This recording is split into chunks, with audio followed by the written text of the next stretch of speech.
ఉపాధ్యాయుడంటే కేవలం పిల్లలకు విద్యాబుద్ధులు నేర్పడమే కాదు, మానవీయ విలువలతో జీవించాలని ఆ ఉపాధ్యాయుడు ఆచరించి చూపుతున్నారు. లేమి నుంచి కష్టపడి పైకెదిగిన ఆ గురువు డబ్బులు లేక మధ్యలోనే చదువు ఆపకూడదని సరస్వతి పుత్రులకు అండగా నిలుస్తున్నారు. పనిచేసే బడిలో ఊరిలో ఎవరికి ఏ కష్టం వచ్చినా నేనున్నానంటూ ఆర్థికంగా ఆదుకుంటున్నారు. ఓ పేద యువకుడికి ఇదంతా ఎలా సాధ్యమైందంటే మంచి మనసే అని చెప్పాలి. గురు పూజోత్సవం వేళ ఆ యువ ఉపాధ్యాయుడి సేవా ప్రస్థానంపై కథనం. అనంతపురం జిల్లాలో హిందీ ఉపాధ్యాయుడు బద్దే నాయక్ పేరు తెలియని ప్రభుత్వ టీచర్లు ఉండరంటే అతిశయోక్తి కాదు. 2012లో ప్రభుత్వ కొలువు సాధించింది మొదలు వేతనంలో 45 నుంచి 50% విద్యార్థుల చదువుకు, నిరుపేదల వైద్యానికి వెచ్చిస్తున్నారు. పేద పిల్లలను ఉన్నతంగా బాధ్యతాయుతమైన పౌరులుగా తీర్చిదిద్దే లక్ష్యంతో పనిచేస్తున్నారు. తొలి పోస్టింగ్ పొందిన సెట్టూరు మండలం కైరేవు పాఠశాలలో మొదలైన సేవా కార్యక్రమాలు ప్రస్తుతం పనిచేసే మాకుడికి పాఠశాలలోనూ కొనసాగిస్తున్నారు. సొంత భూమి సాగు ద్వారా వచ్చే ఆదాయాన్ని సగానికి పైగా సేవకే కేటాయిస్తున్నారు. ఈ ఏడాది జనవరిలో చారిటబుల్ ట్రస్టును ఏర్పాటు చేసి తన సేవలను విస్తృతం చేశారు.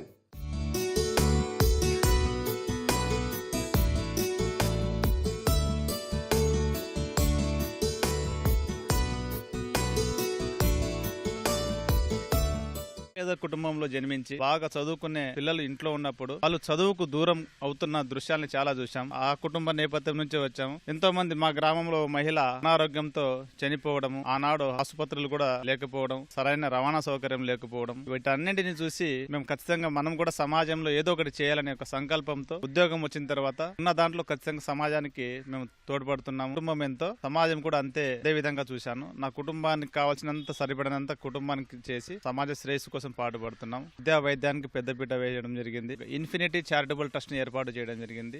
ఈ 6 నెలల్లోనే 11 లక్షల వరకు ఖర్చు చేయడం జరిగింది. ట్రస్ట్ కాకుండా ముందు ఇప్పటి వరకు 600 నుంచి 700 మందికి నేను హెల్ప్ చేయడం జరిగింది. సుమారు 40 లక్షల వరకు సొంతగానే ఖర్చు పెట్టుకున్నాము. స్వగ్రామంలో కూడా ఒక వాటర్ ప్లాంట్ ని ఏర్పాటు చేయడం జరిగింది. దాదాపు 5 లక్షలు ఖర్చు పెట్టుకున్నాం. అక్కడ ఎంత శక్తి ఉంటే అంతవరకు మేము సహాయం చేస్తూ ఉన్నాము. కంబదూరు మండలం పాళ్లూరు వెంకటాంపల్లికి చెందిన వెంకట నాయక్, లక్ష్మీబాయిల 3వ సంతానమైన బద్దె నాయక్కి చిన్నతనం నుంచి కష్టాలే. ఓ పూట తిని మరో పూట నీటితో ఆకలి తీర్చుకున్న రోజులున్నాయి. అలాంటి కష్టాలు పడే విద్యార్థులకు నేనున్నానంటూ నాయక్ బాసటగా నిలుస్తున్నారు. ఇంటర్ చదవడానికి ఆర్థిక స్థోమత లేక ఏ విద్యార్థి అయినా చదువు మానేశారని తెలిస్తే బద్దె నాయక్ వెంటనే వారింటికి వెళ్లిపోతారు. తల్లిదండ్రులను ఒప్పించి పిల్లలను కార్పొరేట్ జూనియర్ కళాశాలలో చేర్పించి పర్యవేక్షణ చేస్తారు. యువత పోటీ పరీక్షలకు సిద్ధం కావడానికి అవసరమైన ఆర్థిక తోడ్పాటు అందిస్తున్నారు.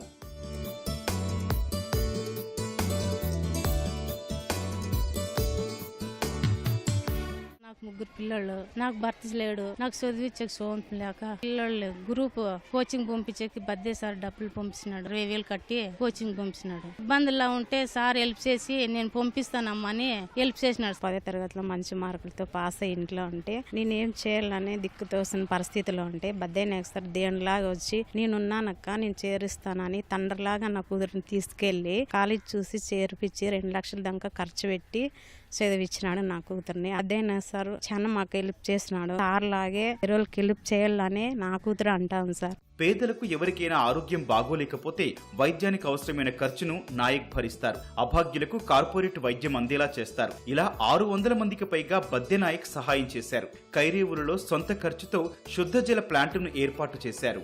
గ్రామ అభివృద్ధి కోసం 50,000 అమౌంట్ కూడా మాకు ఇవ్వడం జరిగింది. గవర్నమెంట్ స్కూల్ కు కాంపౌండ్ కు గేటు వాళ్ళు కూడా అది పడిపోయింది, దానికి కూడా సహాయం చేయడం జరిగింది. అంటే వ్యక్తి ఉండడం చాలా అదృష్టంగా మేము భావిస్తున్నాము. మేము చాలా బీదిస్తరంగా ఉంటాం సార్. స్కూల్కి రానినమ్మ చాలా బీదరికంగా ఉందంటే సంవత్సరం మాకు నెల సహాయం చేస్తూనే ఉంటాడు సార్.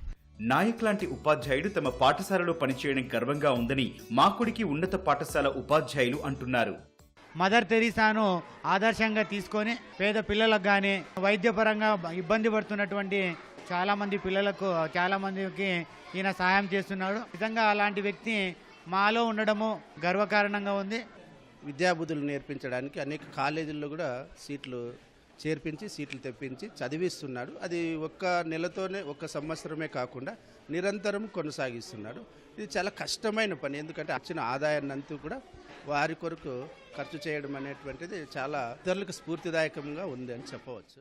నిరుపేద కుటుంబం నుంచి ప్రభుత్వ టీచర్ అయిన బద్దె నాయక్ పాఠాలతో పాటు మానవతా విలువలను బోధిస్తూ నేటి తరం ఉపాధ్యాయులకు ఆదర్శంగా నిలుస్తున్నారు. సమాజంలో ఉపాధ్యాయుల పట్ల గౌరవ భావాన్ని మరింత ఇనుమడింపజేస్తున్నారు.